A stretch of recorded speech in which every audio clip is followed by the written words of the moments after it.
Your heart just stopped. Not slowly, not with warning, not dramatically. One beat and then silence. That fast, that simple, that final. This is second zero. And what science just discovered about the next 7 minutes will change the way you think about every single ordinary day you have left. Because it turns out the moment you die might be the most alive your brain has ever been. The very first thing that happens when your heart stops is nothing.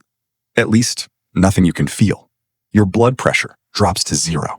The 5 liters of blood that were moving through your body 1 second ago are now sitting still. No pump, no flow, no delivery. Somewhere inside your chest, the most reliable machine you have ever owned just stopped. But here is the strange part. Your brain doesn't know that yet. For the first 10 seconds, your brain is still running on whatever oxygen is left in your bloodstream. Your neurons are still firing. Your thoughts, whatever they were still happening. You were thinking about something before you read this sentence. That thought is still there, still running, still yours. You are still technically you. But that window is closing fast. And what happens when it closes is something nobody predicted. Around 10 seconds in, something shifts. Your brain, the most oxygen-hungry organ in your entire body, consuming roughly 20% of your total oxygen supply at any given moment, starts to notice that the deliveries have stopped. The cerebral cortex, the part of your brain responsible for conscious thought, begins to shut down. This is the moment most people lose consciousness. Your eyes stop processing images. Your ears stop registering sound. Your body goes slack. From the outside, you look gone. From the inside, something very different is about to happen. In 2023, a neuroscientist named Borjigin at the University of Michigan published a study that changed the way we think about dying. Her team monitored the brain activity of 4 comatose patients as they were taken off life support. What they expected to see was a quiet fade to black, brain activity slowly winding down, like a machine losing power, like a signal going flat. That is not what they found. In 2 of the 4 patients, within seconds of losing oxygen, the brain surged. A massive spike of gamma wave activity exploded across the brain. Gamma waves, the same type of brain waves associated with consciousness, heightened awareness, memory retrieval, and vivid dreaming. And it was not random noise. The activity was organized, structured, concentrated in a specific region called the temporoparietal occipital junction, a part of the brain that previous research has linked to out-of-body experiences and visual processing. Borjigin's response to her own findings was blunt. She said the surge was crazy high. The dying brain was not shutting down. It was switching on. This is where the science meets something much harder to explain. For decades, people who have been brought back from clinical death have described the same things. Not darkness, not silence, not nothing. Bright light.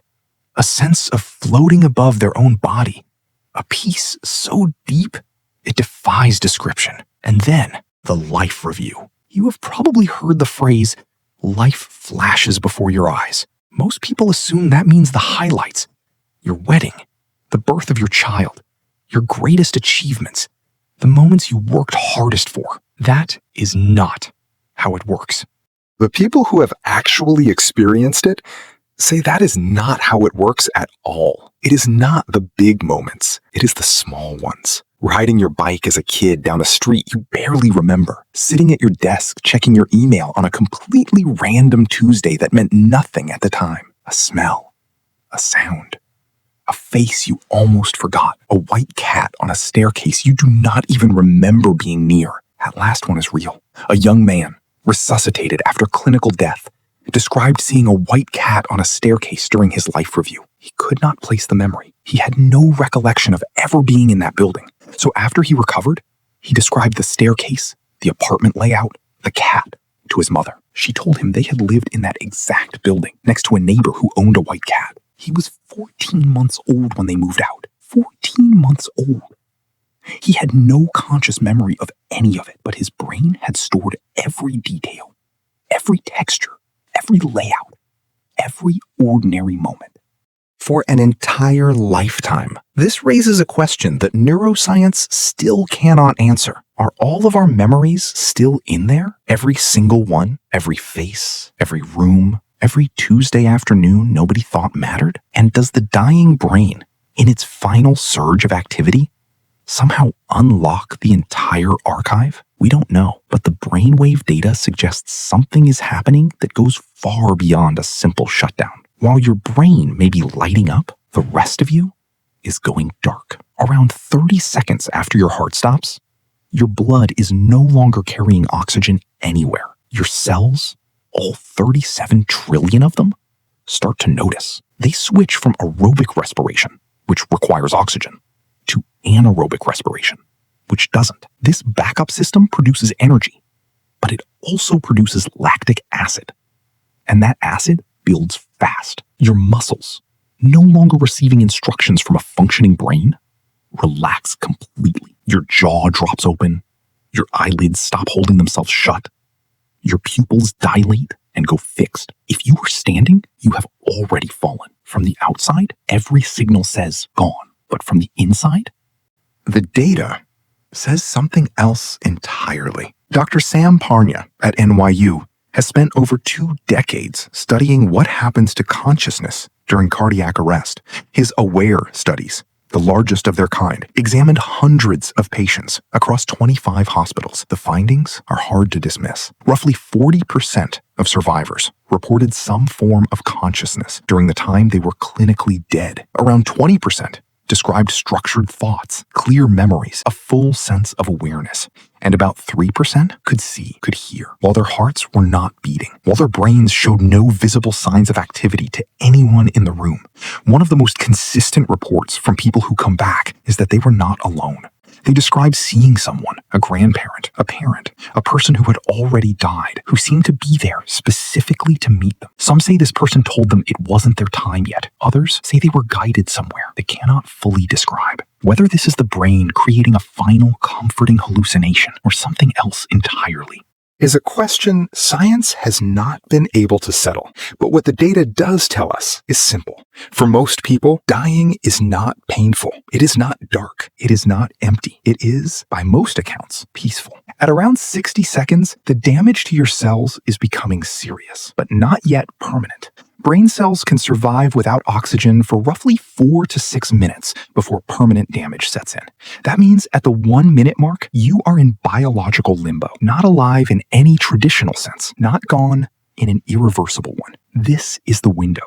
If CPR starts now, if a defibrillator delivers a shock, there is still a chance. People come back from this every single day in hospitals around the world. But if no one comes, if there is no CPR, no defibrillator, no intervention, then somewhere between minute 4 and minute 7, the archive closes. 7 minutes. And based on everything we now know, based on the brainwave data, the survivor accounts, the decades of research, your brain did not use those 7 minutes to shut down quietly. It used them to turn on. Here is what 7 minutes looks like from the inside. Second 0, heart stops. Brain doesn't know yet. Seconds 1 to 10, still you, still thinking. Window closing. Seconds 10 to 30, consciousness fades from outside. Gamma waves surge from inside. Seconds 30 to 60, body going dark. Brain possibly at its most active ever. Minutes 1 to 4. Biological limbo, cells holding on, the life review possibly already playing. Minutes 4 to 7, point of no return approaching. Every memory you ever made being accessed for the last time. 7 minutes, that is what you get. The people who come back don't come back wanting more money, more status, more achievements, more milestones to post about. They come back wanting more Tuesday afternoons. More ordinary moments with the people they love. More presence in the moments that don't seem to matter. Because it turns out, those are the moments that flash before your eyes. Not the big wins, not the highlights reel. The ones you almost forgot. The ones that felt like nothing while they were happening. Your brain was recording all of it. Every face, every room, every completely unremarkable afternoon you lived through without thinking twice. And in your final 7 minutes,